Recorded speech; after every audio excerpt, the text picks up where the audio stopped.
सपना के पिता एक गरीब किसान थे। माँ पिता खेत में काम करते तो पीछे से सपना गांव के बच्चों के साथ हॉकी खेलती। एक दिन शाम को, सारा दिन खेलती रहती है, ये नहीं कि छोटे भाई को संभाले। माँ पता है, मैंने आज हॉकी में पास के गांव के लड़कों की टीम को हरा दिया। अरे वाह वाह मेरी बेटी, शाबाश, ये ले कर रुपया, जा जाकर टॉफी खा ले। सपना खुशी से पिता के गले लग जाती है और बाहर चली जाती है। अरे तुम इसको बिगाड़ रहे हो, मैं ना इसकी शादी ही करा दूंगी। ऐसा कैसे शादी करा देगी? हाँ, अभी तो उम्र खेलने की है। माँ बड़बड़ करती वहां से निकल जाती है। लेकिन शाम को उन लोगों के घर कुछ लोग आते हैं। अरे राम सुखिया, जरा ये तो बतलाओ, सपना के बारे में क्या सोचा है? अरे क्या सोचना है मास्टर जी, पढ़ रही है, जितना पढ़ सकती है पढ़े, फिर शादी करवा देंगे, कोई अच्छा सा गांव का ही लड़का देख लेंगे। अरे तुम तो उसके पिता हो, तुमको कुछ नहीं पता? माँ घबरा जाती है। अरे का मास्टर जी, का पता नहीं, का हो गया?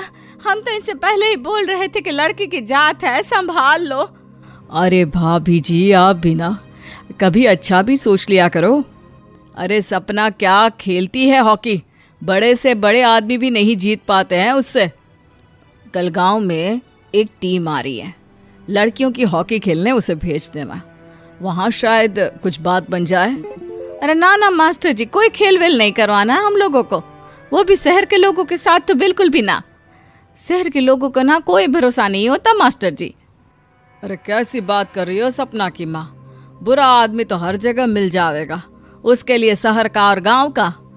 हाँ हाँ मास्टर जी, हम लोग तैयार हैं, कल आ जाएगी सपना वक्त से। माँ के लाख मना करने पर भी पिता सपना को हॉकी टीम के लिए भेज देते हैं। शाम को सपना वापस आती है, लेकिन लट के मुंह से। और क्या हो गया, मार खाई हो का? कौन मारेगा हमें? कोई मार वार खाकर नहीं आए। अरे फिर शकल पर 12 क्यों बजे हैं, बताओगी?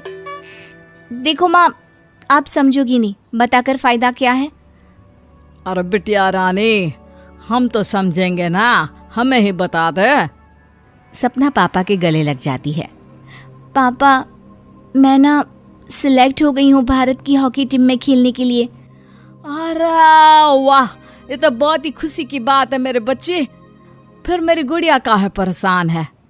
पापा, मुझे दिल्ली जाना पड़ेगा आगे की प्रैक्टिस के लिए।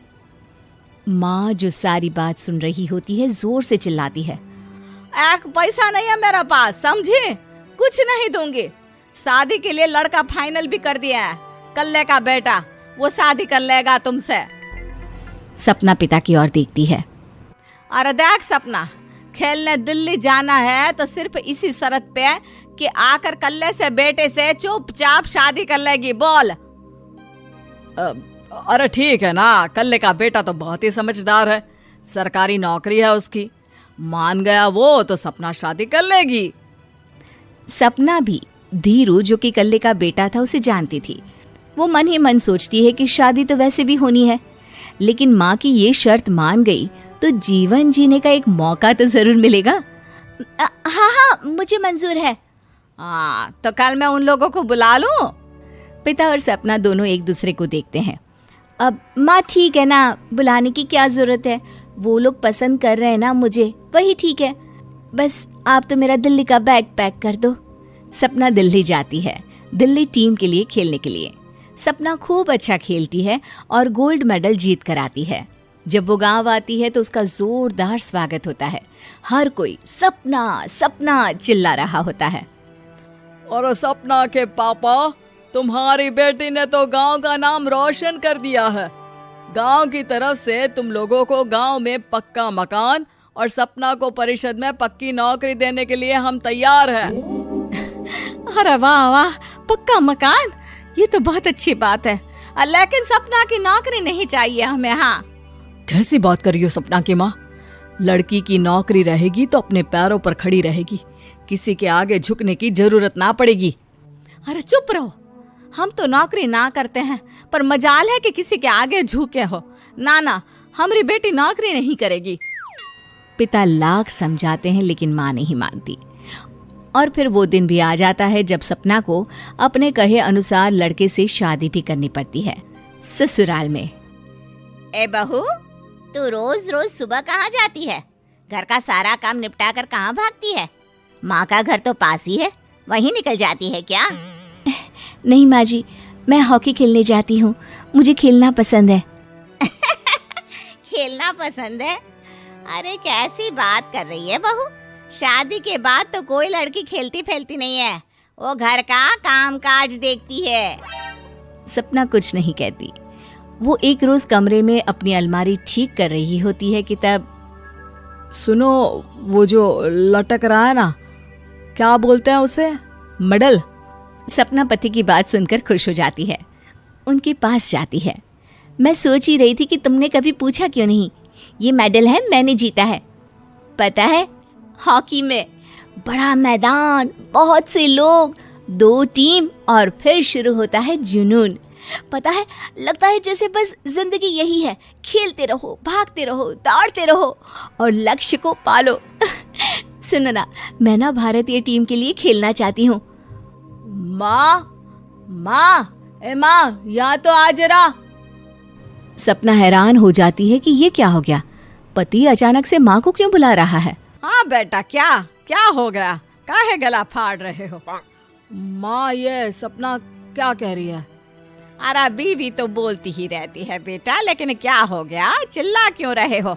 ऐसा क्या बोल दिया इसने? माँ ये बोल रही है कि इसको खेलना है भारतीय टीम के लिए। सपना डर जाती है। नहीं माँ जी, मैंने कहा कि मैं चाहती हूँ कि वो मैं बोला था ना, शादी के बाद कोई खेलता नहीं, घर का काम काज देखता है, लेकिन फिर भी। नहीं माँ जी, ठीक है, मैं घर का काम देखूंगी, कल से मैं खेलने भी नहीं जाऊंगी, माफ कर दीजिए।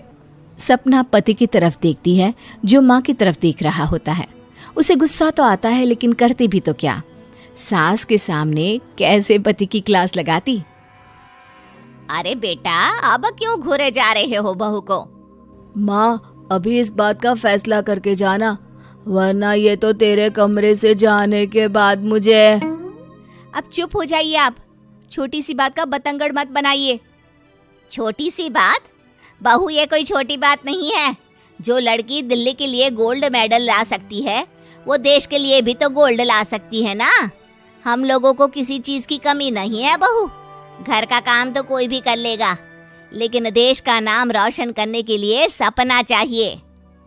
जा बहू, तेरी ट्रेनिंग का सारा इंतजाम तेरे पति ने कर दिया है, जा खेल और देश का नाम रोशन कर।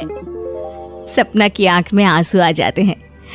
वो सोचती है कि बेटियों को मायके के साथ अगर ससुराल में भी सहयोग मिले तो ऐसा कोई काम नहीं जो वो नहीं कर सकती है।